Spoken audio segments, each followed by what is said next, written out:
সময়টা 1854 খ্রিস্টাব্দ। রাশিয়া যুদ্ধ ঘোষণা করেছে তুরস্কের বিরুদ্ধে। বিপন্ন তুরস্ককে সাহায্য করবার জন্য যুদ্ধে ঝাঁপিয়ে পড়েছে ইংল্যান্ডের সেনাবাহিনী।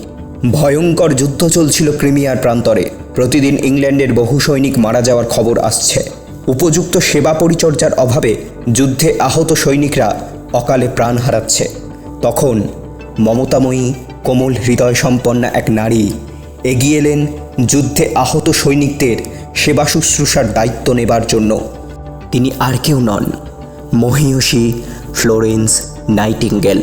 যে সময় সমাজ নারীকে অন্দরমহলেই দেখতে পছন্দ করত, সে সময় বুকে সাহস এবং অসীম মনোবল নিয়ে দল বেঁধে ঝাঁপিয়ে পড়েছিলেন দেশ সেবার কাজে।